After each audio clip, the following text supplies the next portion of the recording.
คัก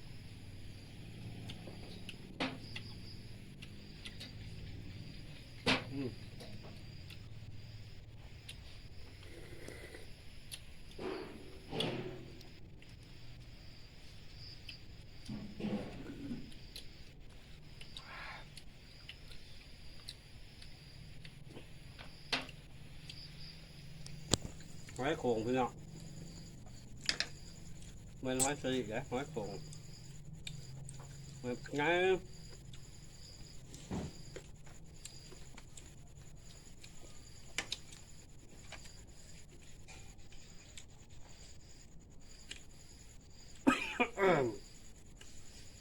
เจอแล้วเจอคิงอ่ะ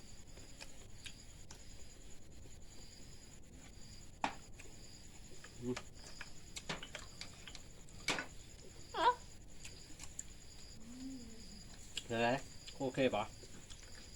โอเคมา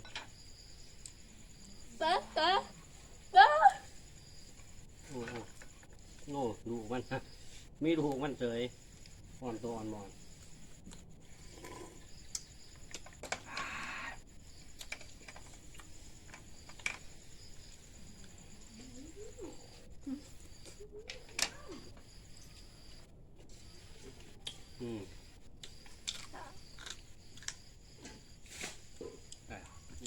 เพื่อบ่งออกด้วยนี่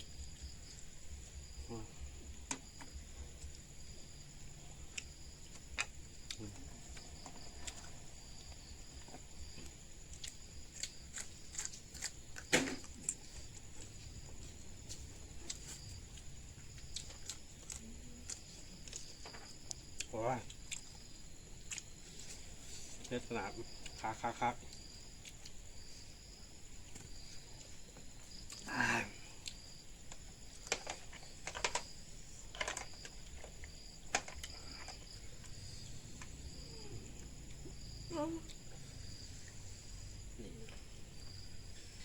โอ้ยบ่งออกเว้ยต้มล้น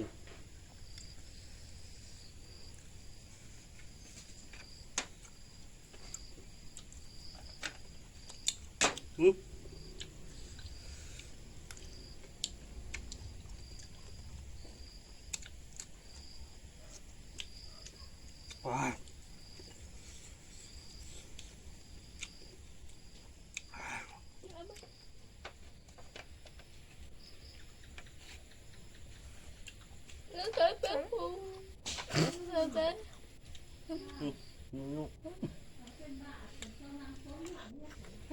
บรรยากาศน้ำแดงพี่น้อง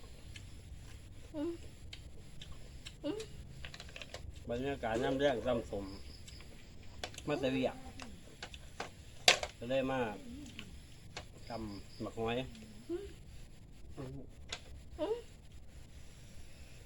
ใส่กับร้านสาวก็จะได้ยิบไปเพชรไปแล้วโอ้ยชูซ่ากันนะพี่น้องมาเนี่ย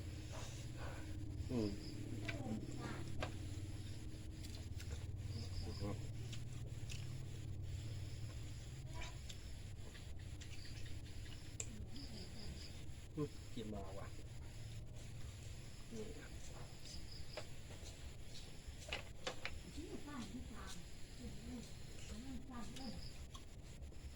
โอ้ย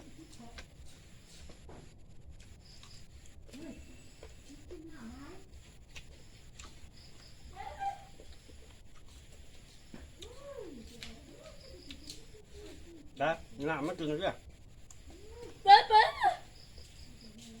มากงง